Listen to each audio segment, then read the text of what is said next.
Então é isso, vamos começar.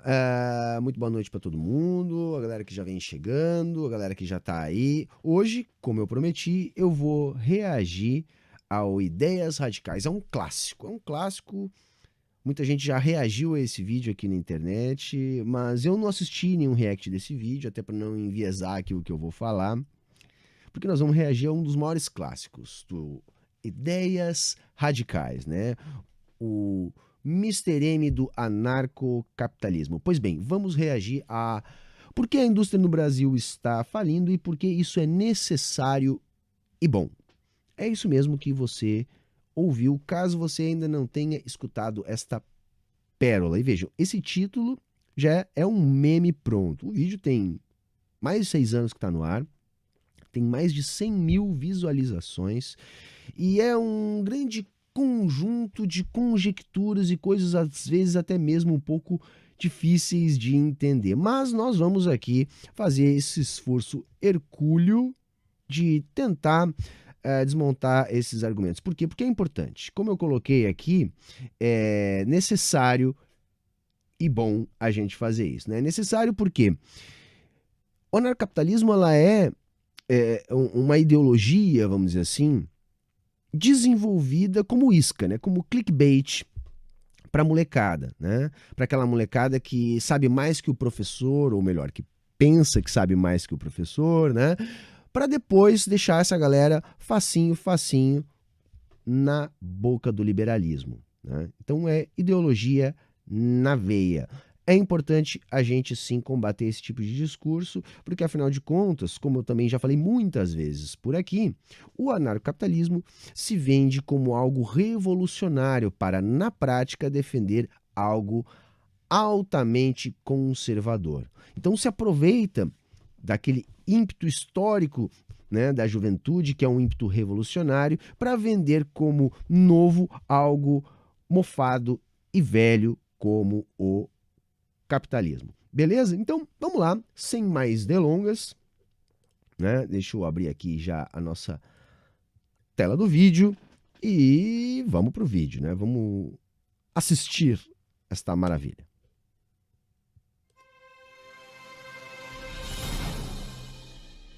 Olá você e seja bem-vindo ao Ideias Radicais, o meu nome é Rafael e vamos falar sobre o crash da indústria e como ele prova que a economia da escola austríaca estava certa o tempo todo.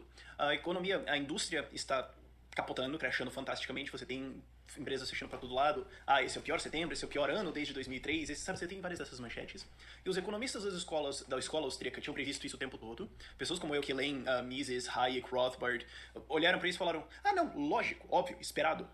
Nós entendemos por que isso aconteceu, e todos os outros economistas, jornalistas, analistas políticos ficam meio: meu Deus, por que isso acontece? Eles estão confusos e tudo mais. Saca, isso aí é uma coisa meio nada a ver para começar a preparar o terreno, né? Todo mundo estava dando as explicações, e tinham muitas explicações para a crise da indústria no Brasil, como tem até hoje. Então, assim, esse papinho todo do início aí já não tem muito cabimento. Assim, só nós temos a explicação. Não. Tinham explicações de toda sorte, tá? Aliás, explicações muito mais robustas que essa que ele vai oferecer aqui. Então esse vídeo é para te explicar por que a indústria brasileira crashou, por que isso tudo aconteceu, por que ela não deveria voltar, por que ela não vai voltar, e porque ela pode voltar, mas por que ela não deveria voltar, e terceiro, por que é melhor Tá assim. ligado? Não vai, mas ela pode, né? Porque assim, não dá pra fechar totalmente a porta, porque vai que depois acontece algo diferente, mas tudo bem. Por que é melhor sem uma indústria tão grande no Brasil? Para isso, eu primeiro preciso te ensinar um pouquinho básico de escola austríaca de como funcionam os ciclos, e ciclos econômicos e a indústria, como isso funciona, e depois como isso afeta essas três coisas. Vai ser um vídeo meio longuinho, já imagino desde já.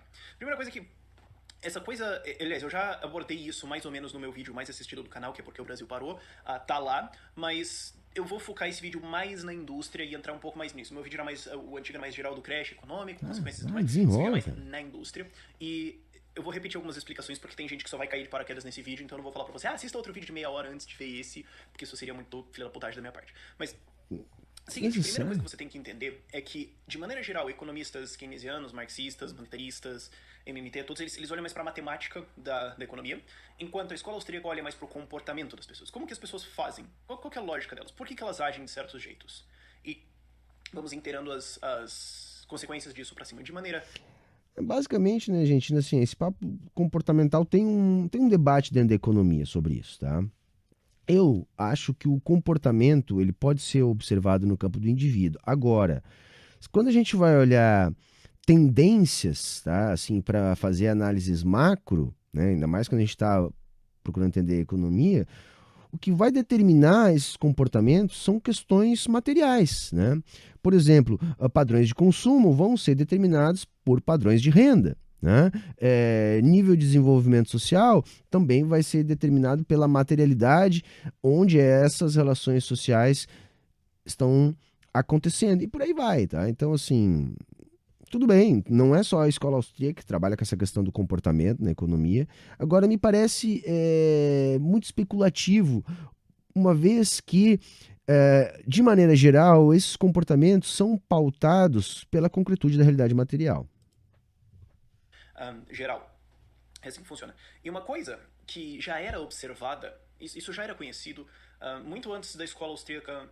Muito antes, não, E só um adendo, a questão da matemática. A matemática ela é só uma ferramenta, tá? O economista ele não é um matemático, tá? A economia está no campo das ciências humanas, tá? Agora, tem coisas que não tem como fugir da matemática, porque tu vai precisar dela como ferramenta, tá? Ela é só a matemática é ferramenta, tá?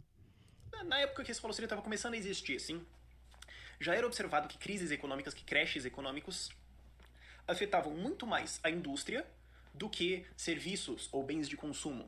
Quer dizer, a indústria que produzia carro ou canhões ou, sei lá, coisas complexas e caras, tendia Mas vem cá, bem de consumo não é produto da indústria? Não entendi. a se ferrar. Se ele quer dizer, por exemplo, que a indústria tende a ter um baque maior que setores, por exemplo, da agricultura, né, do extrativismo, aí ok, né, até a gente pode dar uma das explicações sobre isso, mas vamos esperar, vamos ver como é que ele desenrola esse argumento aí. Muito mais do que o cara que vendia trigo. O cara que vendia trigo tomava uma redução ali de 2, 3, 5% na venda dele, talvez uma queda de preço, e das indústrias um terço fechado, quer dizer. Uau! E todas as outras tomavam fantasticamente assim, reduções de demanda. Então isso já era um padrão observado. Não é exclusivo da nossa crise brasileira, não é algo que começou a acontecer agora, é um padrão de crises econômicas. Nas crises, o setor de maior complexidade sofre mais, tá? Mas vamos ver o que ele vai explicar disso. E economistas, de maneira geral, não os austríacos, não conseguiam explicar isso. Conseguiu, tem bastante explicação sobre isso, tá? De novo, eu não sei... Sabe por que ele não conhece as explicações? Hã? Por exemplo, todas as crises do capitalismo, as economias de baixa complexidade sofrem menos, tá? Sofrem menos. Tem várias formas de explicar isso. Basicamente, assim, uma que eu acho que dá conta é o seguinte: quanto mais diversificada, complexa e industrializada é a economia, mais alavancada. Então, mais dependente de alavancagem via mercado financeiro. E essas crises, que são sempre crises de realização, elas acabam atingindo esse mercado de alavancagem de crédito. Tá? E aí contamina o mercado e eles quebram. Outra questão é que quanto mais complexa é a economia, menos significativo é o setor de preços flexíveis. Tá? Por quê? Porque a economia capitalista ela não funciona como no mercado de trigo ou no mercado de batatas, né? Porque nesses mercados, quando tu tem uma quebra de safra, uma crise, uma coisa assim, o mercado rapidamente se recupera pela elasticidade do preço, pelos preços serem altamente flexíveis, coisa que não acontece no mercado da indústria, que trabalha com demarcação de preços via markup, né? Então, geralmente você tem um custo de produção mais uma margem, né? Então, enfim, essas são só algumas formas de explicar por que economias mais complexas, né, tipo no setor da indústria, tendencialmente sofrem mais nas crises econômicas, né? David Ricardo, ele olhou para isso e ficou meio... observou o padrão, ele até criou uma coisa assim que talvez, mas não foi bem. E o primeiro a sacar qual era a resposta disso era uma resposta muito simples, uma vez que você entende ela. Foi o Ludwig von Mises que formalizou isso direitinho mesmo. O Marx, por exemplo, explicou que as crises do capitalismo são crises de realização muito antes do Mises, tá? Então, assim, é falso o que ele está falando aí. colocou para as pessoas bem, assim, num tratado bem feito. Depois vai ter recomendações de leitura lá embaixo do vídeo, eu não vou entrar nisso agora porque é chato, mas o Ludwig von Mises foi o primeiro que sacou isso em preferências temporais. E preferências temporais é um jeito muito bonitinho e formal e erudito de dizer, você quer gastar agora ou você quer gastar depois? Você conhece pessoas assim, você provavelmente, você tem esse padrão. Do dinheiro que você ganha, assumindo que você ganha dinheiro, quanto você gasta agora e quanto você guarda para depois. Isso são os seus padrões temporais. Você tem pessoas que ganham um salário de R$1.000 e torram tudo nos 30 dias até ele ganhar o próximo, ou torram tudo em 3 dias. Eles não poupam. As pessoas simplesmente torram tudo. Quando você torra o quê? Em bem de consumo. Cara, aí tem um problema que é um problema dos liberais em geral, saca?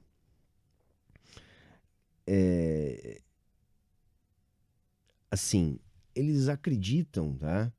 Que é simplesmente uma opção de poupar. Eles não conseguem entender que a renda é curta e que o trabalhador não poupa não é porque ele não tem um bom referencial moral, mas ele não poupa porque a renda não é suficiente para o padrão de consumo a ele imposto. Tá? Basicamente é isso. Então esse papo de preferências temporais é muito ruim, no sentido de explicar por que algumas pessoas poupam e outras não. Tá?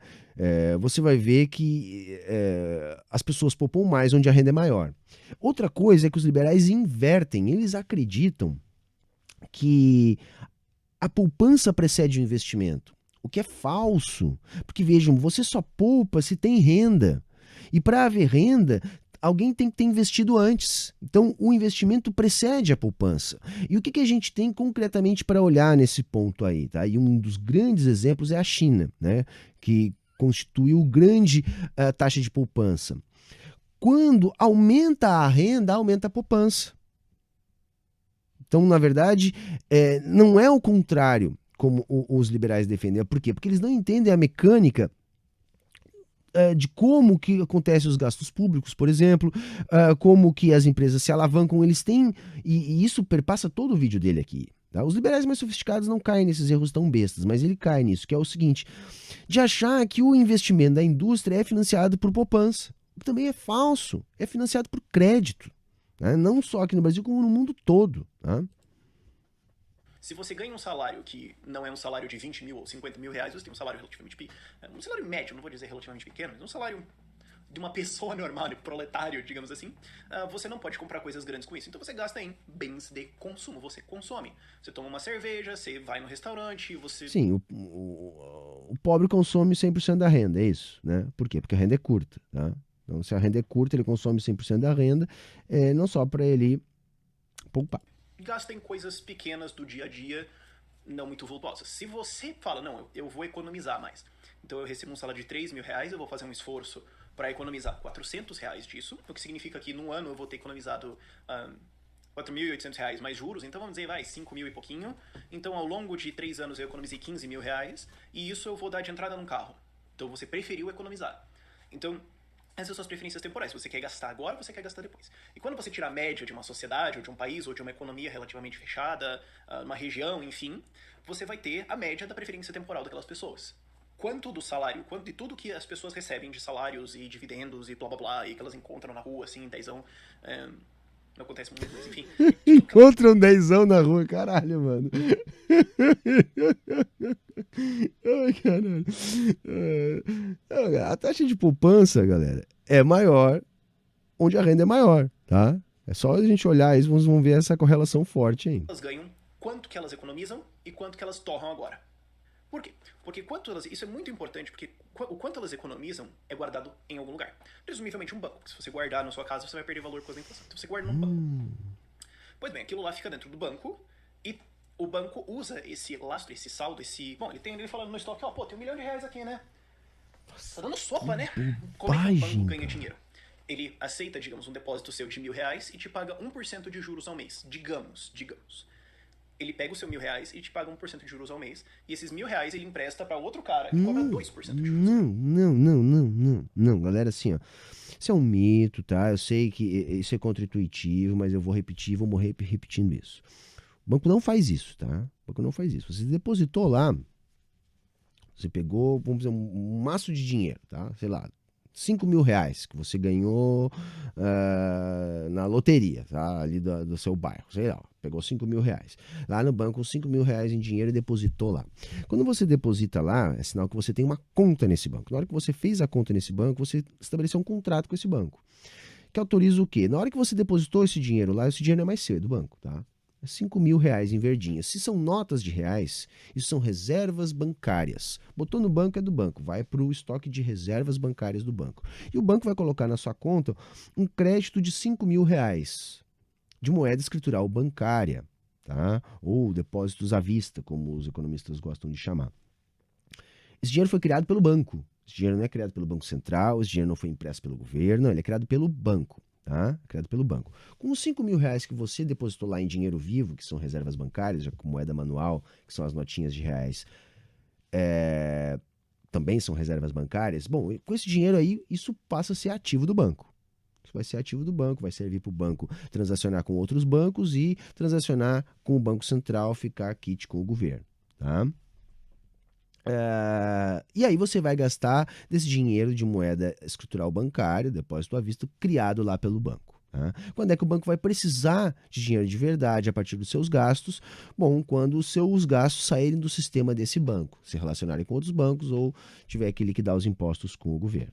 Quando você tira um empréstimo, tá? Você vai fazer um empréstimo no banco, o banco não precisa usar os seus ativos, ou seja, aquilo que você botou lá, para lhe emprestar esse dinheiro. O banco faz a mesma coisa, ele cria esse dinheiro. Olha, eu fui lá no banco, eu solicitei um empréstimo de 20 mil reais. Tá? No momento que eu faço o contrato de empréstimo, que o banco aprova o meu crédito, tá? É criado um ativo e um passivo. Ou seja, a minha dívida é o que permite ao banco criar o valor que ele vai acreditar na minha conta. Tá? Não é um mero detalhe isso, saca? Não é um preciosismo meu. É importante a gente entender essa mecânica. Tá? É importante a gente entender essa mecânica para não ficar preso na restrição monetária. Senão a gente fica preso na restrição monetária onde não tem. Tá? Onde não tem. Então o banco cria esse dinheiro, ele tem poder para isso. Tá? Ele tem poder para isso. Depois, na relação de como você vai gastar esse dinheiro, é que ele vai ver quanto das suas reservas ele vai precisar mexer, tá? Para cobrir esse crédito de moeda escritural bancária que ele criou na sua conta. Tá? E isso vai ser feito todos os dias, tá, gente? Por que quando os bancos fecham, os caixas ficam lá trabalhando ainda? Porque aí no momento do fechamento do caixa diário dos bancos, tá? Por isso que os bancos também têm que fechar mais cedo, aquela coisa toda, é que o banco vai ver o quanto que ele liberou de crédito que ele criou, tá, de moeda escritural bancária, e o quanto que ele precisa de reserva bancária dos seus ativos, tá, para quitar os seus débitos com o governo e com as outras instituições bancárias. Tá? Às vezes sobra reservas, às vezes falta reservas. Tá?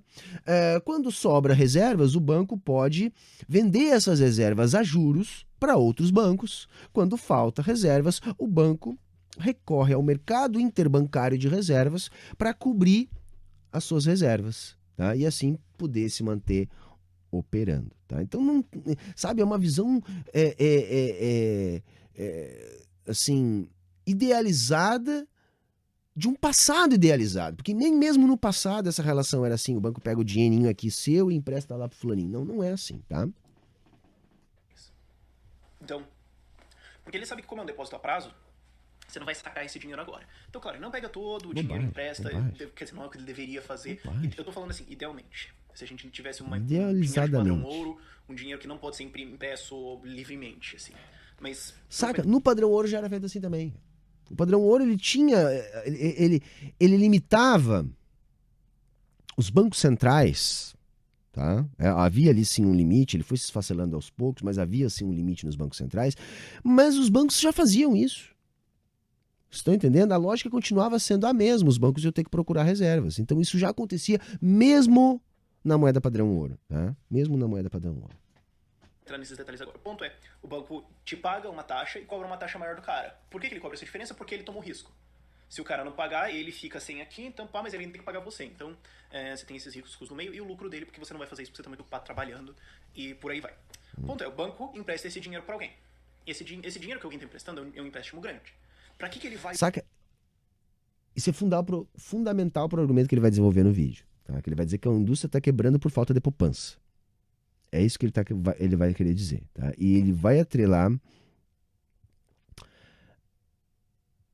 aos empréstimos que financiaram a indústria o cobertor curto por falta de poupança. Então veja como é fundamental o entendimento que ele já tem um erro de princípio aí. Que ele acha que é a poupança que condiciona o crédito. Tá? O que não é, gente. Não é. O crédito, ele é até uma redundância, mas é um crédito. Ele é uma moeda criada na expectativa que a economia vai gerar um valor a partir do emprego desta moeda na atividade produtiva. Sacaram o que eu tentei explicar aqui agora? É isso, o crédito é isso, né? E vejam, o crédito é mais antigo que a moeda metálica, é mais antigo que o dinheiro, porque ele, na verdade, ele faz isso. O que é o crédito? É criar condições para que exista um investimento.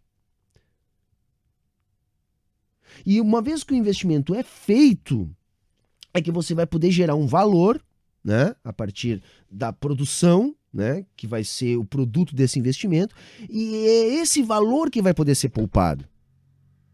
Você não tem como poupar um valor que não existe. Então, como que o investimento vai vir da poupança? Tá entendendo? Não, o investimento vem do crédito. Então, o crédito é justamente isso, é criar uma capacidade de mobilizar fatores reais de produção para que ali se produza valor. Então veja, o princípio do argumento dele está errado. Né? Então é lógico que todo o resto está errado. Eu poderia encerrar o vídeo aqui, mas nós vamos continuar porque ele vai falando outras bobagens e a gente vai podendo também explicar essas coisas. Né? O React tem essa coisa bacana, né? Da gente fazer essa dinâmica que a galera gosta, da treta aí, mas também poder explicar um pouco da teoria de uma maneira um pouco mais didática. Usar esse empréstimo grande? Por que alguém iria... Porque se você quer comprar um carro, uma coisa pequena, você faz um empréstimo pequeno. Eu não tô falando desses empréstimos. Eu tô falando do cara que empresta 3 milhões de reais pra abrir uma fábrica. É esse cara que eu tô falando. Eu tô falando do cara... Esse cara é banco, meu velho. Banco, tá ligado? Banco. O banco, ele empresta um crédito que ele cria pro cara abrir uma fábrica, porque ele acredita que esse cara que vai abrir a fábrica vai produzir valor nessa fábrica e vai conseguir, né, honrar esse crédito. Saca? Porque, assim, ó, nos balanços dos bancos, tanto do Banco Central como de qualquer banco, tá, você tem uma identidade contábil. Né? Então você tem um passivo que tem que ser idêntico ao ativo. Então, assim, a moeda ela é sempre passivo do banco, sempre. Moeda é passivo do banco. Por exemplo, a moeda estatal ela é passivo do Banco Central. A moeda escritural bancária ela é passivo do banco que a emitiu. Né? Então ela é sempre passivo. Então vejam, quando eu pego um empréstimo para botar uma fábrica, vamos supor que eu fui lá no Santander e consegui um crédito de 10 milhões de reais no Santander, tá? Por quê? Porque não é só no BNDES que a gente pode conseguir esse tipo de crédito, tá? Depois eu vou falar do BNDES que ele vai falar mais para frente. Mas vamos lá. Fui no Santander e consegui um crédito de 10 milhões de reais. O Santander vai olhar para mim, vai olhar para as garantias que eu tenho a ele a oferecer, vão olhar para o meu projeto e vão dizer, ok, cara, dá para apostar que tu vai conseguir pagar essas parcelinhas aqui do empréstimo de 10 milhões que tu tá pedindo. Então, beleza, nós vamos fazer um contrato. Este contrato é um ativo do Santander, no valor de 10 milhões de reais. Com base neste ativo, uma vez que o seu balanço tem que ser uma identidade contábil, ele pode criar um passivo de igual valor. Então, com base neste ativo, que é a minha dívida, que ele está criando ali naquele momento, ele cria um passivo de igual valor, que é 10 milhões de reais em depósitos à vista na conta lá da minha empresa, no próprio Santander. Tá? Moeda escritural bancária, uma moeda emitida que não é emitida pelo Estado. Tá? Por exemplo, no Santander, é uma moeda emitida por um banco privado. Tá? O que vai acontecer? Bom, eu vou começar a gastar esse dinheiro, o Santander vai receber ordens de pagamentos para outros bancos, para o governo, vai ter que quitar os impostos a partir das minhas transações, e o Santander, evidentemente, vai precisar, né, de reservas bancárias, que é o dinheiro criado pelo governo, para saldar este meu empréstimo aí, que eles me concederam. É evidente, mas não é direto, gente. Vocês estão entendendo que não é direto? Não é direto, porque como está acontecendo zilhões de transações ao longo do dia no banco ali, é lá no final do dia que ele vai ter que ver o que sobrou, o que faltou. Quando falta, né, porque ele criou muito crédito lá num dia e ele precisou, ele vai no mercado de reservas, vai pagar lá a taxa básica de juros que o Banco Central está oferecendo, né? Está oferecendo, não, que o Banco Central está determinando, então ele vai pagar aquele valor lá que é determinado pelo Banco Central e vai conseguir as reservas o suficiente para honrar esses pagamentos, tá? Mas toda a economia capitalista funciona assim, tá? Esse é o ponto. Toda a economia capitalista funciona assim.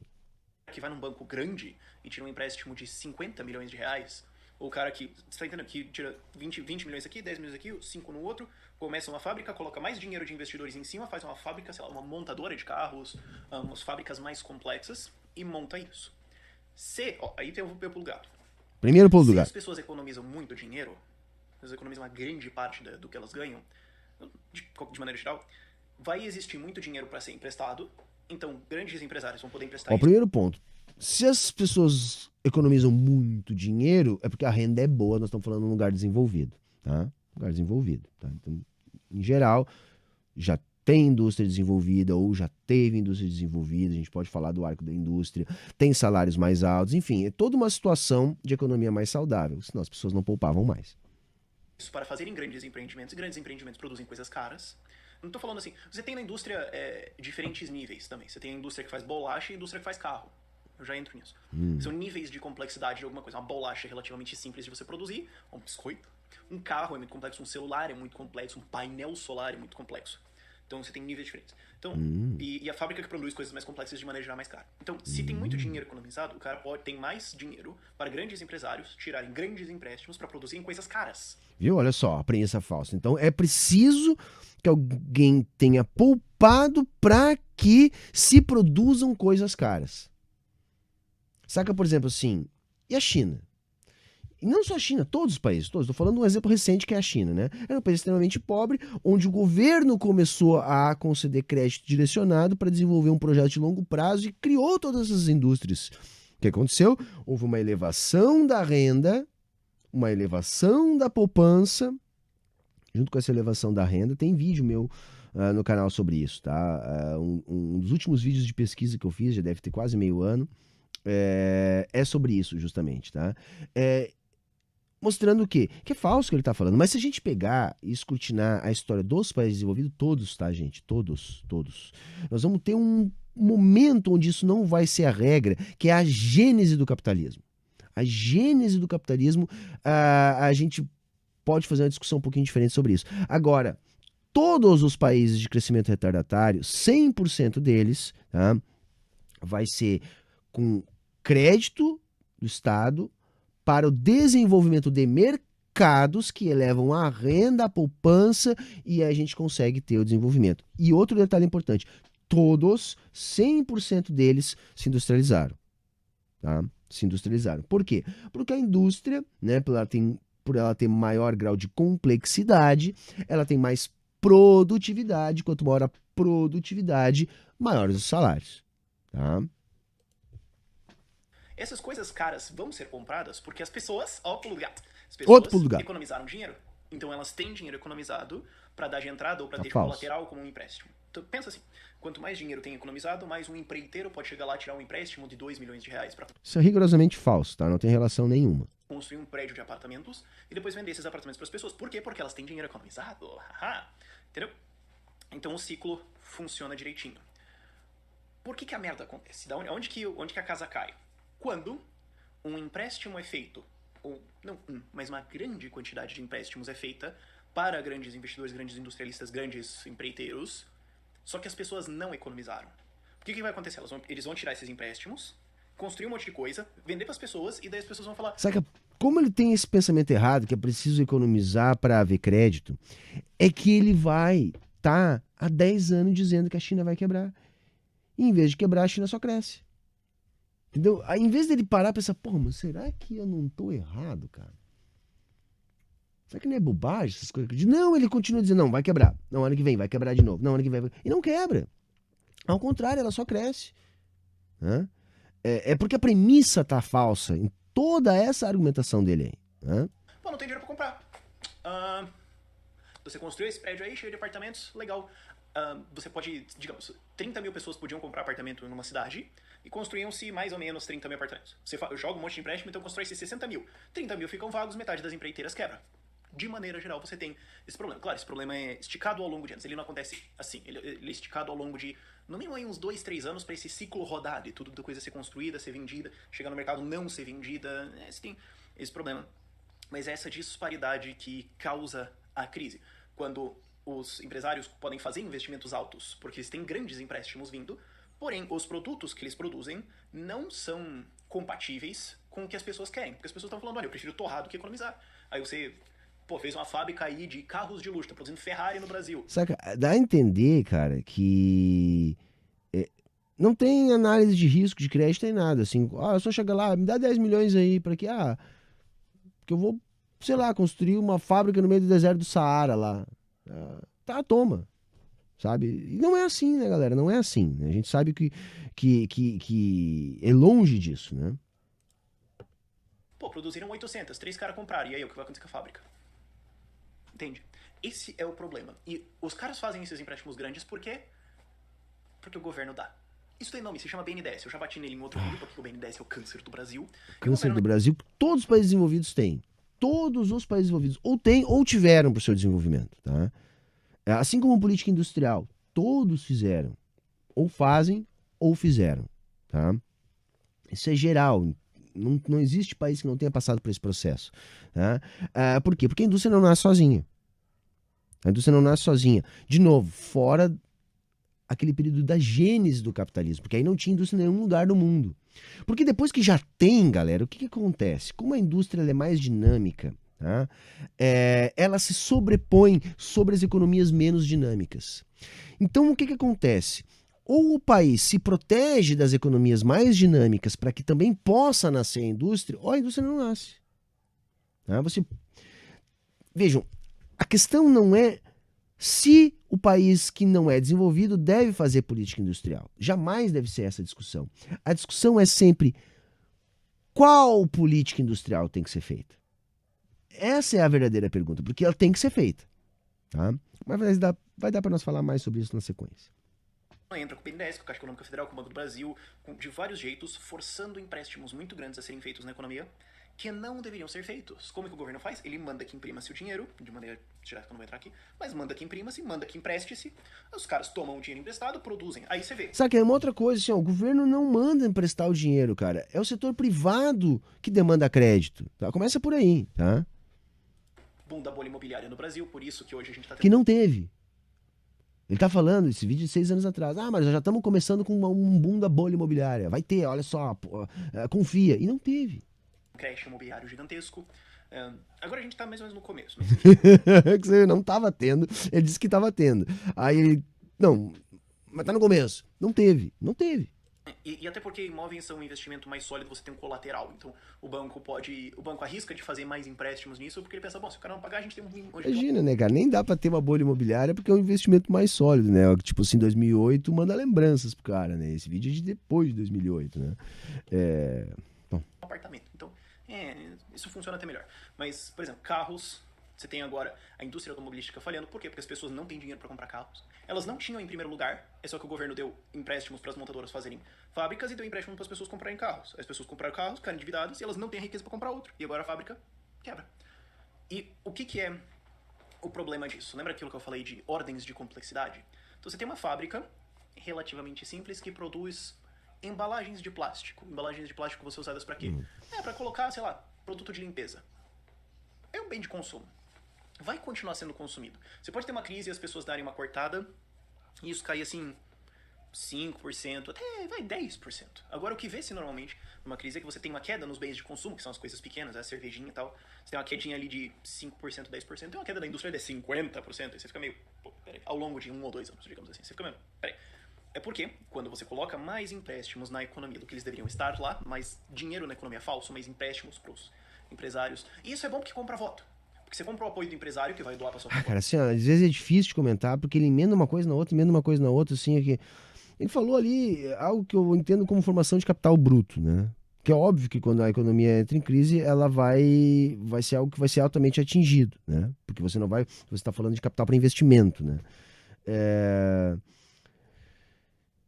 Depois é lógico que itens da cesta de consumo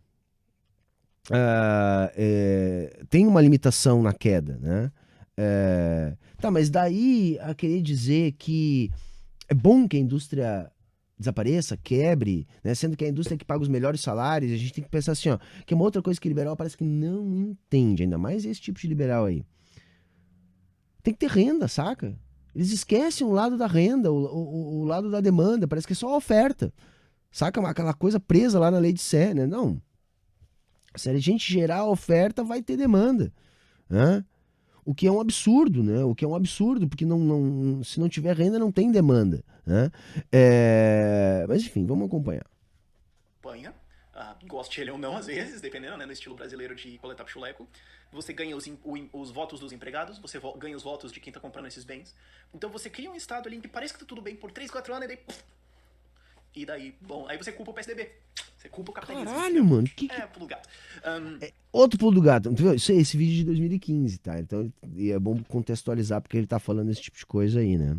O anarcapitalista defendendo o PSDB. Hoje eu acho que ele já não conseguiria mais fazer isso. Mas o que acontece? Quando você tem preferências temporais, as pessoas economizam isso aqui gastam isso aqui da renda delas e economizam aqui. Aí você joga tantos empréstimos na economia que são produzidos bens complexos. De novo, nesse mesmo argumento que eu já expliquei por que não tem menor cabimento. Ou carros, ou apartamentos, ou enfim, que correspondem que para serem comprados, que para sustentar essa indústria, as pessoas teriam que economizar isso. Só que as pessoas só economizam isso aqui. O que vai acontecer com essa diferença? Vai quebrar. Vai quebrar. Não, cara, não, porque o investimento pode produzir, né, um valor, pode aumentar a renda das pessoas. Você coloca mais dinheiro na economia do que deveria estar lá artificialmente, você sobe a complexidade da economia. Pensa assim, uma economia super simples, assim, algum país da África totalmente ferrado, que não tem sistema financeiro direito. O que eles têm? Agricultura, pecuária, algumas coisas de roupas, serviços básicos artesanais, isso. É uma economia simples. Todos os produtos são muito simples, eles contêm pouca informação. Nossa, tá me enchendo o saco. Eles contêm pouca informação na produção deles, é relativamente fácil. Não tem nada nem muito difícil. Aí você coloca um pouco mais de dinheiro, de repente você tem talvez móveis ou casas um pouco mais complexas, talvez casas de alvenaria. Você coloca um pouco mais de dinheiro nessa economia. Quero dizer assim, riqueza é produzida. Não estou querendo dizer o governo empresta, porque isso gera crise. Mas mais riqueza é produzida e você vai ter, sei lá, pequenos prédios, e daí você vai complicando cada vez mais na economia até que você chega em iPhones, em ela produzir isso, que é muito complexo produzir isso. Tá. Quando você coloca dinheiro falso no BNDES, imprime e joga na economia, você aumenta a ordem de complexidade da economia, porém, essa ordem de complexidade nova não reflete a real riqueza dessa sociedade. Não reflete a real, os reais... É que é difícil, cara, de explicar, porque assim, ó, como assim real riqueza, o dinheiro falso? O único dinheiro verdadeiro, na verdade, é o dinheiro emitido pelo Estado, né? Senão é dinheiro falso, inclusive é crime, né? Então não entendo o que ele está querendo dizer aí. Agora é claro, por exemplo, se você faz uma política industrial mal feita, bom, você não vai ter o retorno esperado daqueles investimentos ali, e aí não vai ser bom. Por exemplo, eu já falei disso em outros momentos, eu não sei se, por exemplo, o investimento no Brasil no setor de produção de proteína foi a melhor escolha. Dá pra gente fazer uma discussão, por quê? Porque talvez eu não tenha o conhecimento de que tipo de nível de complexidade esse setor pode atingir, tá? Eu tô partindo do pressuposto que é um setor da economia que não é capaz de desenvolver altos níveis de complexidade, tá? Talvez eu esteja errado, mas se o meu raciocínio estiver certo, eu vou justificar que esse tipo de política industrial não é a melhor possível. Outra falha possível na política industrial é você não estabelecer metas e prazos bastante bem determinados. Aí você cria as tais empresas dependentes, né? Você tem que estabelecer metas. Olha, eu vou te financiar, ok, mas você tem tantos anos para estar em tal nível. Se você não estiver em tal nível, eu não vou continuar financiando o seu projeto. Esse é outro exemplo, tá? Agora, quando as apostas são bem feitas, os setores mais complexos da economia se desenvolvem. E vejam, para haver o desenvolvimento de um setor mais complexo na economia, se cria uma cadeia de produtividade mais complexa para atender. Por exemplo, nós fizemos uma boa aposta aqui na Embraer. Né? Olha, para que a Embraer consiga ter a qualidade da produção que ela tem, ela necessita de uma rede de fornecedores igualmente complexos, o que desenvolve toda a economia dessa cadeia de produção. Tá? E veja, tudo isso pode ser tranquilamente financiado com crédito de um banco de desenvolvimento público, como é o caso do BNDES. Né? Como nós temos bancos de desenvolvimento na China, em Singapura, na Alemanha, enfim, todos os países têm esse tipo de serviço de uma forma ou de outra, ou já tiveram, para dizer o mínimo. Tá? Então o problema não está aí, o problema está na boa execução da política industrial, nas boas escolhas e num projeto, né, de longo prazo que a gente possa explorar bem as nossas potencialidades. Não adianta a gente querer investir numa ideia mal construída, né?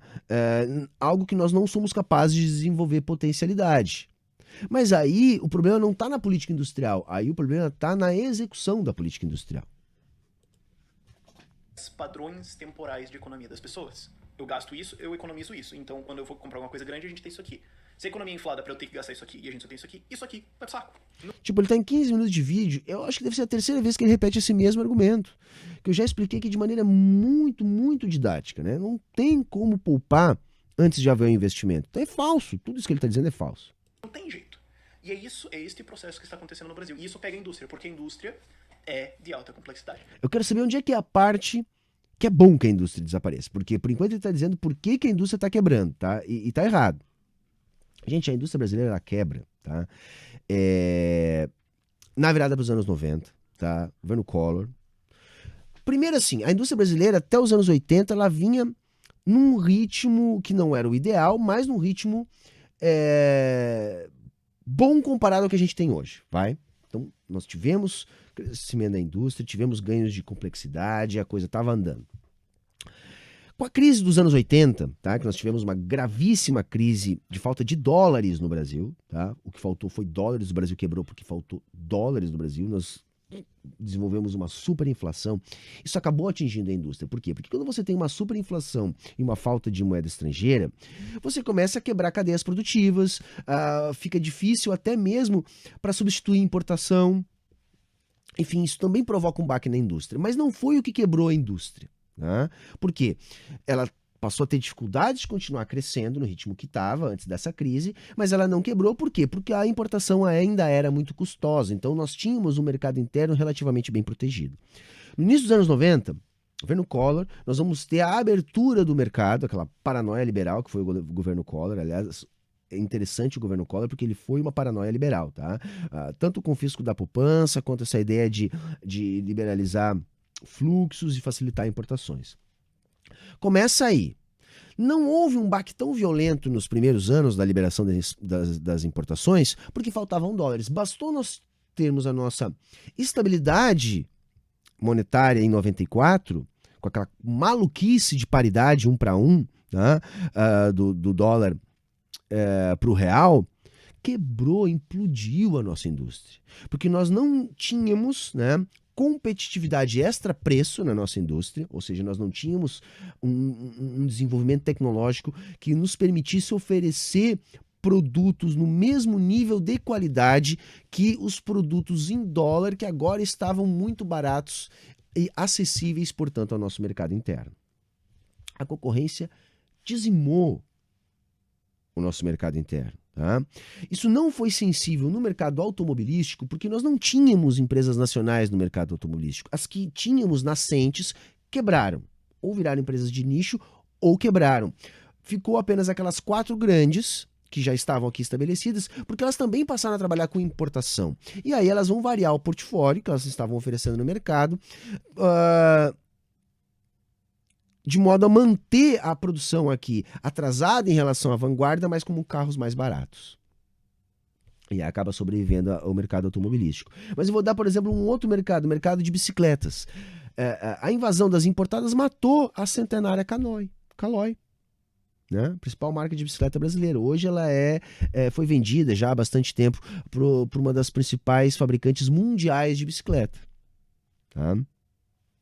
Que é, se não me engano, da Cannondale, né? Que é a marca principal do grupo que hoje é dono da Caloi. Não resistiu, gente. Como, por exemplo, o setor calçadista aqui no estado do Rio Grande do Sul. Não resistiu. Então foi a abertura econômica que implodiu a nossa indústria. Foi isso que aconteceu. Porque, repare, tem um outro ponto. Esse baque vai acontecer mais gravemente nesse período aí onde há essa questão da valorização do real, e depois vai haver uma ausência de uma política industrial quando o real se desvaloriza frente ao dólar. Agora, se a gente colocar uma lupa nos períodos de maior crescimento econômico, tá? Do período petista, também vai haver uma leve retomada do setor da indústria. Por quê? Porque quando toda a economia cresce forte, a indústria cresce também. Tá? E aumentando renda, a indústria cresce também. A gente teve ali aquela experiência das campeãs nacionais. Eu acho que em alguns momentos a gente acertou, né? Acertamos no setor de empreiteiras, acertamos na WEG, acertamos na Petrobras, acertamos na Embraer, e tantos outros que eu não vou me recordar agora assim de cabeça. Tá? Mas também passamos muito tempo sem nenhum tipo de política industrial clara e, em alguns momentos, com políticas industriais sem os prazos e sem as metas. Por exemplo, é completamente errado, na minha avaliação, se criar o tipo de subsídio que se criou para a indústria automobilística, tá? E, por exemplo, a Coca-Cola. Tá? Porque não é dessa forma, porque aí não desenvolve a indústria local. Eu gosto muito mais do modelo, por exemplo, que a China adotou. Para a Mercedes produzir na China e ter acesso ao mercado bilionário né, interno chinês, ela necessariamente precisa transferir tecnologia para empresas que vão ser incubadas pela política industrial chinesa. Então é por isso que nós tivemos uma escalada tecnológica de complexidade industrial tão rápida na China. Né? A gente pega os carros chineses de 20 anos atrás, eles não têm nenhum tipo de comparação com os carros das marcas alemãs, das marcas japonesas. Né? Impossível, estavam muito longe. Hoje eles já não devem mais nada. Né? Hoje você pega os modelos topo de linha das principais marcas chinesas, já tem embarcado o mesmo tipo de tecnologia. Se não estão na vanguarda, estão muito próximos da fronteira tecnológica, por causa desse tipo de política industrial. Alguém ousa dizer que a China está errada? Só o camarada do Ideias Radicais. O restaurante de arroz e feijão ali da esquina não é alta complexidade. O cara que vende sorvete não é a cervejinha. Pô, a Ambev até fechou uma fábrica, mas de maneira geral, a estrutura deles não está muito afetada. A BR Foods, no Brasil, está crescendo. Eles estão faturando bem. Por quê? Porque a BR Foods, eles vendem frango, eles vendem lasanha congelada, eles vendem... As pessoas vão continuar... Esse é o setor que eu acho que talvez não merecesse tanto aporte, tá? Alguém aí no chat me corrige se eu estiver errado, porque eu acho que é um setor que não é capaz de desenvolver a complexidade necessária para ter o aporte. E também não sei se esse aporte foi tão grande assim quanto a galera divulga. Nunca parei para olhar esses dados com mais calma para saber se realmente é verdade isso que foi investido tanto, por exemplo, em empresas como a BR Food. Comendo isso. Elas podem até economizar, sei lá, de trocar de aquele hambúrguer que era mais carinho para aquele hambúrguer mais simples, do de 15 pro de 12. Isso pode acontecer, mas se ela... Eu acho massa o pensamento pequeno burguês, né? Produz os dois. O faturamento cai, mas tá tudo bem, assim. É só a fábrica falar, ó, tinha 3 fábricas produzindo isso, 3 aqui, então a gente tem 2 aqui e 4 aqui, ó. Tá ajeitado. É relativamente fácil ajeitar. Agora, o cara que importa a Audi pra vender aqui no Brasil, esse cara tá... Audi é da Volkswagen, meu galo. Tem um monte de fábrica aqui no Brasil. Né? Que bobagem, cara. Não sei se ainda é, mas... Também muda tanto, mas... Acho que é ainda problema assim, né? esse cara. Porque, de repente, as pessoas falam, olha, não preciso de um carro de 100 mil reais. Agora a coisa tá meio difícil, então vou comprar um carro de 70 ou de 40. Ou não vou comprar um carro. Você tem as pessoas que poderiam precisar de um carro simples, sei lá, um golzinho, um parizinho só pra ir pra trabalhar. Fala, olha, tá meio difícil aqui, pô, eu não tenho muito dinheiro. Então, antes eu podia chegar lá no banco, falar que eu sou um bosta qualquer que ganha salário mínimo, eles iam me financiar um palio, porra, legal. Agora eles não fazem isso. Por quê? Porque não deveriam ter feito isso em primeiro lugar. Não seria feito se não tivesse esse dinheiro artificial do BNDES. Tá ligado que não existe juros nisso. Não tem estrutura de juros, não tem spread bancário. Não tem nada disso, né? Isso não reflete, por exemplo, na capacidade das pessoas de honrar seus pagamentos, né? Não aparece no vídeo dele taxa de juros, tá, Então eu gente? falo, pô, então eu não vou comprar aquele carro, eu vou de ônibus pro trabalho e daqui uns 2, 3 anos, quando eu tiver economizado, eu dou uma entrada e daí talvez eu faça financiamento. Ou não. E essa empresa de carros, essa fabricadora, essa montadora, vai pro saco. Só que daí você tem um monte de indústrias que é o E ninguém seguinte. foi pro saco das montadoras, né? Isso que eu acho incrível, né? Pelo menos não aqui no Brasil, né? Até porque elas ganham bastante subsídio, tá? Isso. Essas indústrias são as que se ferram. Eu tenho um amigo, por exemplo, que ele trabalha numa indústria que produz limpador de para-brisa. Hum. Essa indústria ferra. Porque daí eles falam, porque daí a montadora fala, olha, a gente tá montando 10 mil carros, só precisa montar 5 mil, então a gente tem duas empresas que produzem limpador de para-brisa pra gente, que cada uma produzia 5 mil, agora a gente só tá montando 5 mil carros, então a gente não pede mais de uma. Então essa continua existindo e a outra, tchau, tchau. Eles fazem porque é mais barato de maneira geral. É só um exemplo. Você tem, por exemplo, a empresa que produz a máquina que faz a porta. Você tem a porta entre uma chapa de aço, ela é prensada, uma peça, sei lá, de 2 toneladas embaixo, 2 toneladas em cima. Mas na real ele é muito mágico mesmo. Ele é muito bom em enrolar durante o vídeo, em tergiversar, em fazer trejeitos, em misturar assuntos e desviar o foco pra galera achar que ele tá falando uma coisa. Porque veja, tem 18 minutos de vídeo já. Ele praticamente não trouxe informações nenhuma. Né? Ele repetiu 3 vezes a mesma tese e fica tergiversando sobre várias outras coisas. A prensa pneumática e sai a porta. E daí a fábrica de carro pensa, olha, vem cá, a gente precisa até substituir essa máquina, porque né, seria legal, mas, tá difícil, né? Então a gente ia substituir ela esse ano, substituir no ano que vem, que sabe, ter umas manutenção chonchada e faz funcionar. Bom, e a empresa que produz essa prensa pneumática? Tchau, tchau. Então você tem essas empresas, essas indústrias de maior complexidade Não vou aqui, falar. falham. E essas são as indústrias que você vê mais falhando. Por exemplo, a indústria que produzia a máquina para fazer uma bobina de, sei lá, energia eólica. Essa empresa se ferrou. Então, coisas mais complexas vão pro saco. Então é por isso que Tudo bem, é isso. Se você tem uma retração no consumo, o mercado se desaquece, os agentes econômicos se reajustam e diminuem os pedidos, tá? É isso. Bola pra a frente. indústria está caindo de maneira geral. Só que se você abrir quais indústrias quais estão falindo e quais não, você vai ver que as indústrias que produzem bem de consumo estão menos pior do que as indústrias que produzem, sei lá, É porque assim, galera, o que eu falo em preços flexíveis, tá? Por que assim, quanto mais complexidade, mais assim, porque, veja, você não consegue diminuir o preço de um produto industrial, de um carro, vai, que é o que ele tá falando ali, para vender. Tipo assim, olha, eu não tô conseguindo vender o Golzinho a 60, 70 mil, que é o que tá agora. Ah, vou botar por 30. Não, por quê? Porque você tem um custo de produção aí. Você não consegue reduzir. Saca? Você não consegue reduzir. Não consegue. Você vai trabalhar no prejuízo. Você não faz isso. A montadora não faz isso. Ela deixa o carro estocado, mas não pode fazer isso. Até porque ela desregula completamente o seu próprio mercado de preços que ela vai ter que trabalhar mais na frente. Agora, se você vende bananas, aí você faz isso. Porque depois você sobe. O preço é altamente flexível. Não tem problema. Sabe? Então, por isso que quanto maior o nível de complexidade, né, mais problemas enfrentam nas crises. É por causa disso. pneumático para motor de navio de transporte de soja internacional. Essas ferrou. Porque a alta complexidade da indústria cai. Só que daí quando você divide, chama tudo de indústria, você acha que a indústria está mal. Só que não é todos os setores dela, então você vê esse padrão acontecendo. Agora, tem duas coisas que o governo que pode fazer sobre isso. Ok, a gente tem esse crash na indústria. Por que esse crash na indústria existe? Porque um monte de crédito podre foi colocado lá e ergueu a indústria para onde ela não deveria estar. Bom, o que o governo pode fazer? Falar, bom, erramos. Tá ligado? Que não é isso que explica o crash da indústria brasileira, né? Foi a abertura do mercado, né? Não deveríamos ter colocado esse crédito lá em primeiro lugar. E agora essa indústria de alta complexidade terá que falir porque não há demanda para ela no Brasil. Ou o governo pode também, alternativamente, aí a gente tem complexidade maior, desonerar ou reduzir impostos ou abrir mais a concorrência para que essa indústria possa exportar, sei lá, pode descomplicar a economia, mas não tem muito que ele possa fazer porque aquela indústria não deveria existir em primeiro lugar. Então ele pode deixar ela falir ou ele pode fazer o que todo governo de esquerda adora fazer. Fala, peraí, a gente deu um monte de dinheiro emprestado para eles que eles não deveriam ter para construir um monte de indústrias que não eram necessárias. Já sei, a gente empresta mais dinheiro. A indústria é sempre necessária, tá? Ainda mais quanto mais complexa. Agora, é claro, é aquilo que eu voltei a falar, a política industrial ela tem que estar correta. Então, se a indústria não está atendendo aos seus objetivos, às suas metas, bom, ela não pode continuar sendo financiada, tá?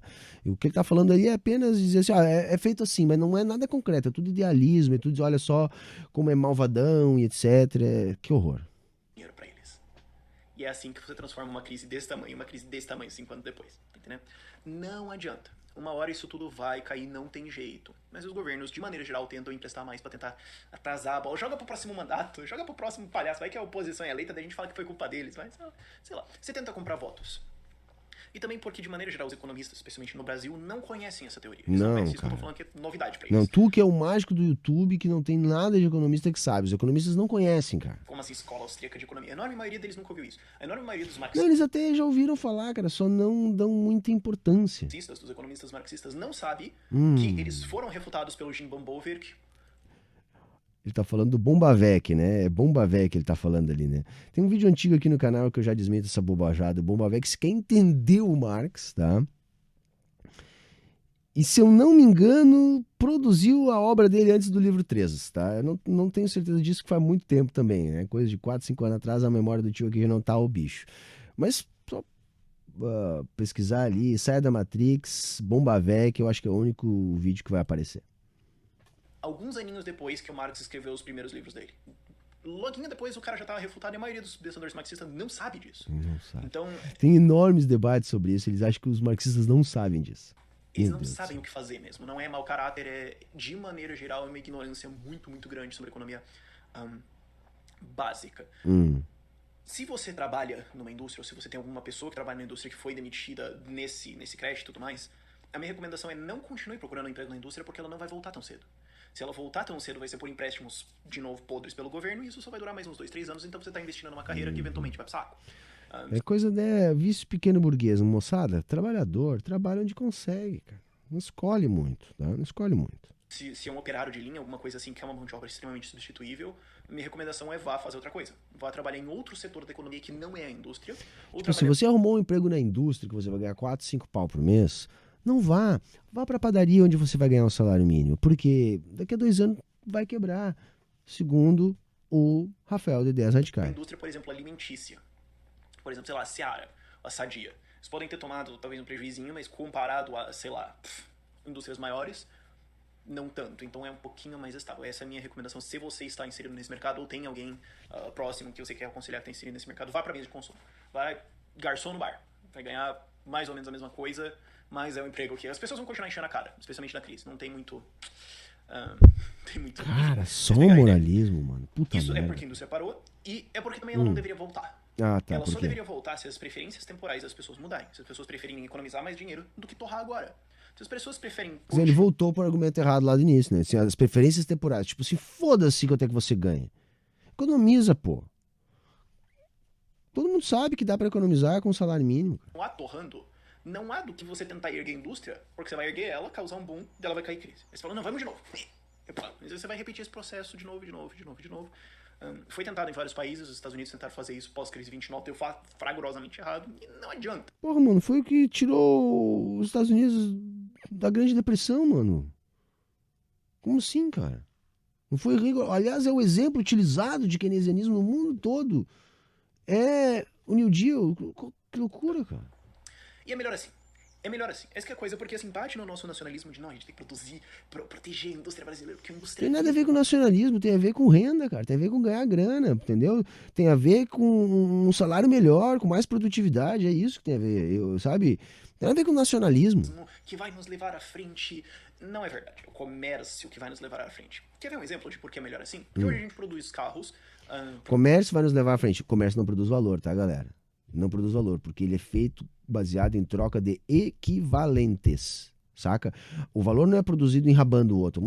Fiz uma troca aqui, eu te logrei, tá ligado? Não, não é assim, tá? Então não é o comércio. O capitalismo como um todo depende da produção, tá? O capitalismo como um todo depende da produção, porque é na produção que se adita valor à economia capitalista, tá? Então, assim, é falso. Porque, olha só, esses caras acham que comércio é igual ao capitalismo. O que é uma coisa maluca, porque então quer dizer que lá na Babilônia Antiga tinha capitalismo. Não, moçada, não. Nós vamos entender o seguinte, ó. O capitalismo é quando a lógica do comércio, das trocas comerciais, se generaliza. O que isso significa?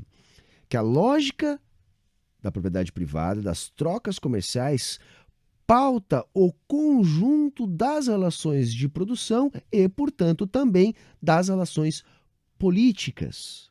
O capitalismo ele é geograficamente determinado e historicamente determinado. Marx, quando vai começar a estudar o capitalismo, ele identifica o capitalismo nascendo lá no norte da Itália. Vejam, ele vai encontrar algumas cidades e ele vai dizer, olha, aqui tem capitalismo. Quando é que você pode dizer que numa cidade específica tem capitalismo ou numa região específica tem capitalismo? Quando o poder político deste local é exercido por capitalistas. Vejam, o poder, ele não emana de Deus, ele emana da materialidade, correto? Então vejam, quando você tem capitalistas, pessoas que vivem e têm a sua riqueza extraída dessa lógica da produção, tá? Da extração de mais valor, são os entes políticos dominantes. Quando se tem isso, significa que as relações capitalistas de produção, elas já superaram em muito as relações de produção que antecederam as relações capitalistas de produção neste local. Porque vejam, o poder político, antes da ascensão do capitalismo, era exercido por aqueles que tinham o poder material nas relações de produção que antecederam o capitalismo. Se as lideranças políticas que têm o seu poder oriundo de relações capitalistas de produção assumem o controle político de determinada região, é porque as relações capitalistas de produção já se tornaram em muito majoritárias. Isso vai acontecer especificamente, inicialmente no norte da Itália. Vejam, porém, quando isso acontece no norte da Itália, isso significa que já se tem outras regiões onde já estão se desenvolvendo relações capitalistas de produção, ou seja, onde a lógica da mercadoria e das trocas comerciais pautando o conjunto das relações de produção vem se generalizando. Por quê? Para que nesses lugares o capitalismo se transforme no modo de produção sendo praticado, é sinal de que existe já uma rede de locais onde as relações de produção já estão começando a serem pautadas pela lógica da troca de mercadorias. É por isso que surge o capitalismo no norte da Itália e, no intervalo de pouco tempo, como essa transformação continuou em curso, ele vai aparecer em outros locais. Vai aparecer, então, nos Países Baixos, vai aparecer na Inglaterra, vai aparecer na Suíça, na França, né? Até se generalizar. Por quê? Porque a lógica da mercadoria tende a se generalizar, uma vez que a lógica do capital é a lógica da expansão. Então, para se expandir, ele vai tendo que absorver mercados. Tá? Mas o comércio não é o que pauta as relações de produção. Ou melhor, a troca de mercadorias, ela até pauta as relações de produção. Agora, o crescimento da economia capitalista demanda que exista o crescimento da produção. Porque o valor é produzido na esfera produtiva e não na esfera da troca. Produz passarinhos também, produz carros. No Brasil, o custo popular de um carro é porque tem um custo, mas quase ninguém compra o carro à vista. Agora é deprimente, porque é difícil até de entender, tá, a maluquice que ele fala. Tá? Ele mistura o que a pessoa que está comprando o carro vai pagar de crédito com o preço do carro, ou seja, a empresa que vende o carro recebe, porque o que a pessoa vai pagar de crédito não é o que a empresa que vende o carro recebe. Enfim, é uma mistura que não dá nem para começar a explicar. Tá? Mas vamos tentar entender essa maluquice. 38 mil, ninguém chega lá, bum, quase ninguém. Você parcela ele e paga mais de 50 no carro. Mas vamos esquecer isso, porque na verdade assim... Até porque isso não tem nada a ver, tá? Vamos esquecer isso porque isso não tem nada a ver. Se o carro é 40, você vai pagar, digamos, 60 ao longo de 5 anos, mas se o carro fosse 20, você pagaria 35 ao longo de 5 anos. Então tem uma diferença muito maior, porque quanto maior o preço, maior o financiamento. Isso explode. Mas vamos esquecer isso totalmente. Isso, parte que tem que guardar disso é essa aí. Os intuitos desse exemplo simples. A gente produz carros aqui no Brasil a 40 mil reais. Digamos, se você contar assim, carro, licenciamento, IPVA, blá, blá, é 40 mil. Carro novo, popular, de 40 mil reais. Se a gente importasse eles, quanto que eles custariam? Se a gente importasse eles do México, ou da Argentina, ou do Japão, ou da China, eles custariam... praticamente a mesma coisa. 20 mil reais. Pode ser um pouquinho mais, um pouquinho menos, mas pelo... Não.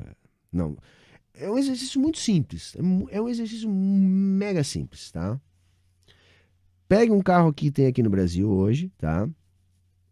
Que tenha, vamos lá, Toyota Corolla, Honda Civic, saca? São carros mundiais. E veja quanto é que ele custa lá na Europa, tá? E transformem aí, tá? De euros para reais. E vejam o que vai dar. Aí é um outro mito, tá? Que a nossa indústria automobilística trabalhou por muito tempo com preços muito caros por causa dos impostos, tá? Isso também é falso, tá?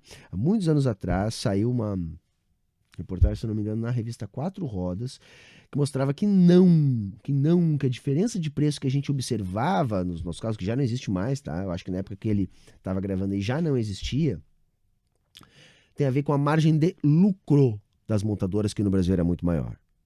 Por causa da concentração do mercado, né? Por causa dos subsídios, da proteção a essas empresas que eu acho inclusive errado, porque são empresas que não são brasileiras, tá? É lucro, não é imposto. Pela consideração da conta, só para fazer a coisa melhor. Carros são um exemplo. Então a gente pode fazer duas coisas. A gente pode produzir carros aqui, sendo que a gente na verdade não produz, a gente monta eles, mas enfim, a gente pode fazer isso aqui. Ou a gente pode plantar carros. Isso não é nem uma sacada minha, é uma sacada do David Friedman. A gente pode fazer um carro aqui, fazer a montadora com dinheiro de empréstimo subsidiário, que é dívida do tesouro, que vai ser pago por todos os pagadores de impostos, para criar 3 mil empregos numa montadora. Essa montadora vai produzir carros a 40 mil reais, vai ter uns pichulecos lá no meio. E tudo bem, esse carro vai custar 40 mil reais. Ou a gente pode plantar soja, colocar toda essa soja num navio, ou crescer bois e pegar essa carne, só fechada, né? Jogar esse navio do mar. Tá ligado que essa é a história do Brasil, né? A gente vende a madeira para comprar os móveis, né? Eu vendo a soja para comprar o carro. Claro, barbada, né, galera? Tranquilo, né? O valor agregado é o mesmo. Eu tenho que vender um navio de soja para comprar um carro. Mais ou menos isso. Fora que a lavoura de soja para encher um navio precisa de 100 empregados, né? Enquanto que no setor da indústria, para produzir carros, você emprega milhares de pessoas num espaço muito menor, né? É um absurdo, cara. E daí o mar devolve o navio cheio de Hondas. E quanto custou esses Hondas? 20 mil. Então, entende que a tarifa de proteção, a tarifa de importação, ela não protege a indústria brasileira da indústria exterior. Ela protege a indústria brasileira de você. Entendeu? Sim, fica mais caro para você comprar. Essa é a lógica do protecionismo, que todos os países fazem. Todos os países ditos liberais fazem. Olha o que os Estados Unidos fazem com o nosso aço, com a nossa laranja. Né? Olha o que... enfim, todos os países fazem protecionismo, porque é necessário. Agora, qual é a lógica? Qual é a lógica? O produto vai ficar mais caro. Poxa, mas se a minha renda aumentar, tranquilo, não tem problema com isso. A questão é a renda. Tá entendendo? O problema não é o preço em si, é a renda. Eu tenho renda para comprar ou eu não tenho renda para comprar? Ela protege a indústria brasileira de você ter acesso a um bem mais barato. Ela protege o operário ou o industrialista do agricultor. Ela não protege você do exterior. Não tem nada a ver com o exterior, porque o exterior vai exportar esse carro para outro lugar. Não vai mudar muita coisa necessariamente. Mas, você falando, mas Rafael, aí a gente perdeu os 3 mil empregos da montadora. Calma. O carro custou 20 mil a menos, certo? Certo. Mas, peraí, se você tem um carro mais barato, mais pessoas vão comprar esse carro e é mais compatível com o fato que elas economizam menos, certo? Então, vai ter... mas não era que a galera não tinha esses 20 mil, por isso que tinha que comprar os 20 mil ou mais? Não entendi. Mas carros, porque toda a parte de manutenção, de venda de carros e tudo mais vai ficar a mesma coisa. Você vai ter concessionários do mesmo jeito, você vai ter manutenção de carros do mesmo jeito, talvez mais, porque você vai ter mais carros porque eles são mais baratos. E agora as pessoas Não, têm... cara, você não vai ter a fábrica, você não vai ter toda a cadeia produtiva da fábrica, você vai ter só a parte da venda e a parte das oficinas, peças de reposição, coisa assim. Você não vai ter a produção, que loucura, mano. As pessoas que comprariam o carro têm 20 mil reais que elas não vão gastar, que elas não entraram em dívida para comprar o carro, ou que, enfim, elas têm aquilo. O que elas vão fazer com aquilo? É o que todo bom brasileiro faz, torrar. Então, esse cara que trabalha... Sabe que tem um argumento moralista que eu já falei, aliás, nesse vídeo, que eu falo da questão da poupança, eu digo isso. No fim das contas, esse argumento é racista. Ou melhor, preconceituoso. Porque ele vai dizer assim, ó, você é pobre porque não poupa. É isso. Então, se você não tem grana, o problema é seu. E é um problema moral seu. Saca? É isso. Resumindo, é isso. É achar, olha, o Brasil é aquilo que o brasileiro todo faz. Saca? Assim, olha só, o Brasil é uma merda porque o brasileiro é uma merda. É isso que ele tá dizendo, olha, o Brasil é uma merda porque o brasileiro é uma merda. E o brasileiro é uma merda porque ele torra o seu dinheiro. Não é porque ele ganha a porra de um salário mínimo, que é 1.000 e poucos reais, que não dá pra pagar a metade do seu custo de vida. Não é por isso que ele não poupa. Não, ele não poupa porque ele é um merda. Então, como ele é um merda e nós somos todos um monte de merda, o Brasil é um monte de merda. Então, o fato do Brasil ser um monte de merda é ocasionado pelo monte de merda que vive aqui. É essa a lógica. Como operário ou como manutenção numa montadora, alguma coisa assim. Bom, agora ele vai trabalhar em bens de consumo, ele vai trabalhar em um restaurante, ele vai trabalhar em boteco, ele vai trabalhar na E nunca mais vai ter renda pra comprar um carro, né? Ele vai trabalhar num boteco, ele vai trabalhar num restaurante, ele vai ganhar R$1.000 por mês e não 5, 6 mil reais por mês, que o salário da indústria é mais sofisticada. Pelo amor de da Deus. TIM, ele vai trabalhar. Porque tem vários outros empregos, ele vai trabalhar no Subway, tem vários Desculpa, cara, ele vai trabalhar no Subway. empregos assim, que são de bens de consumo, que quando as pessoas tiverem mais dinheiro livre, porque eles estão comprando da indústria de importação, que eles estão importando de outro país e é mais barato, eles economizam. Eles têm mais dinheiro livre, por quê? Porque eles vão cultivar na grama da sua casa ou vão gastar do dinheiro livre do salário deles como garçom no Subway. Eles vão torrar, eles vão gastar em outra coisa. Então, essas pessoas que trabalham na indústria hoje, no Brasil, que não deveria existir porque é protegida por leis que só prejudicam todo mundo, a custo dos poucos industrialistas, que na verdade teriam um salário melhor numa economia livre, mas enfim, ao invés de ter Entendeu? Ele mistura uma coisa com a outra, não termina uma coisa com a outra, pra que tu não entenda. E tu achar que ele tá falando alguma coisa que preste, cara. você pode ter, não, eles trabalham em outros empregos, as pessoas têm mais dinheiro, elas consomem mais, e isso está mais ajustado com os nossos padrões de economia. A gente torra isso aqui e economiza isso aqui. Então a indústria que pode ter no Brasil é uma indústria simples. Então, e o resto a gente importa e compra aqui. Você fala, Rafael, você é burro, porque daí a gente vai importar mais do que exporta e daí a gente vai ficar pobre. Não. Isso é mercantilismo, meu filho. Você pode ter um déficit da balança comercial gigantesco, todos os anos, e dane-se. Você fala, ó, não, a gente importa 100 bilhões de reais, digamos, e exporta 50. Então a gente tem um déficit de 50. Nossa, o país empobreceu 50 bilhões, né? Não. Não necessariamente. O déficit da balança foi de 50 bilhões, mas esse dinheiro que sobrou agora, porque a gente está importando bens mais baratos e melhores, esse dinheiro agora vai ser gasto em bens de consumo. E ele pode aqui dentro produzir muito mais valor. E você não tem como possivelmente calcular isso, porque é muito complexo. Mas Não, cara, é porque é errado, porra. Que loucura, mano. Você vai ter um déficit permanente na balança de pagamentos, é isso? E aí você vai cagar dólares do cu, pra porra toda não quebrar. Não dá pra entender, cara, como é que leva a sério esse cara, mano. se esses 20 mil do carro mais barato que você economizou, você torra aqui na economia, e esses 20 mil produzem. Porque tu tá ligado, né? Nós não produzimos dólar, tá ligado? Se tu vendeu um navio de soja pra comprar um Honda, ou 3 Honda, ou 10 Honda com um navio de soja, saca? Vai chegar uma hora que vai faltar navio de soja pra vender. E aí, como é que você vai continuar pagando os Honda que você vai comprar em dólar? 100 bilhões de riqueza a mais? Quer dizer que todo ano você pode mandar 50 bilhões pra fora e lucrar 50. Ao invés de ter um superávit da balança comercial de 2 bilhões, tem um carro super caro, uma indústria que não precisa existir, feita de financiamentos falsos que levam um crash econômico a cada 5 anos. Pra mim não é uma escolha muito difícil, qual que é um modelo melhor, só jogando isso aí no ar. Tem mais 2 motivos porque é melhor assim, que é a divisão mundial do trabalho e a qualidade dos produtos. A primeira é a qualidade dos produtos. A gente pode produzir aqui um carro no Brasil por 40 mil reais. Esse carro vai custar muito caro, e porque ele custa muito caro, você vai ter que cortar algumas coisas ali. Airbag? Põe só na frente, mas não é. Ah, mas e a... Ô, galera, airbag atrás é um troço super acessível, né, cara? Todos os carros da Europa tem airbag atrás, né? Porque na frente tem aqui no Brasil. A gaiola por do lei, carro. inclusive. Vai ter que cortar ali. Aí o freio. Putz, se pôr aquele freio bom, fica mais caro, né? Então você produz um bem de menor qualidade pra tentar competir no preço um pouco. Se você consegue importar um Honda do Japão ou de algum outro lugar do Ele mundo, tava fissurado no Honda nessa época. Acho que ele tava querendo comprar um Honda, tava sem do grana. México, que acho que de lá que eles vêm, mas de algum outro país assim, da China, sei lá, se conseguir importar um carro que é 20 mil reais, esse carro, por ser mais barato, pode ir para 25 mil reais e ter uma grade de segurança, uma proteção do passageiro e do motorista muito maior. Então você pode ter. Isso é só um exemplo automotivo, eu não tô falando desses exemplos que eu fiz antes do corte. Só pro setor automotivo, só vale pra qualquer coisa. É só que eu tô dando o exemplo para carros porque é mais fácil pra maioria das pessoas entender. E o carro que vem pode custar 20 mil, pode custar 25 e ter uma segurança muito maior, o que significa que quando ele bater, a chance de você se ferir é muito menor e a chance de você morrer é muito menor. E isso reduz gastos do SUS, porque daí você pode ter o carro... Você tá entendendo como esses gastos vão ao redor da economia? Você pode ter menos gastos no SUS, ou seja, o SUS consegue fornecer serviços melhores para as pessoas. Tá aí os dólares pra comprar o troço da gringa, velho. De onde é que vão vir, cara? Vai ser das exportação de soja, é isso? Não que eu defenda o SUS, eu sou anarquista, eu acho que não deveria existir, mas enfim. Você tem gastos menores em saúde, você tem gastos menores em reconstruir a estrada depois que o cara explode a ponte, enfia no carro, entendeu? Você tem gastos menores em perdas porque São Paulo parou porque teve uma batida lá que explodiu os 2 carros. Você tem menos desses prejuízos porque você tem bens de maior qualidade. Pensa, por exemplo, na indústria da medicina. Na indústria da medicina, especialmente na indústria de fotografia, muitas coisas são importadas. Se você fala, não, vamos parar de encher o saco de importação e deixar acontecer. Agora, a máquina de tomografia que você importava por, sei lá, 100 mil reais, você pode falar, não, agora ela é 40. Pô, então a gente pode comprar de 60, que é melhor e tem uma precisão um pouco melhor. Então os exames melhoram. Pô, a gente vai Cara, importar... que loucura, velho. No mundo real são setores oligopolizados, é duas, três empresas que vendem.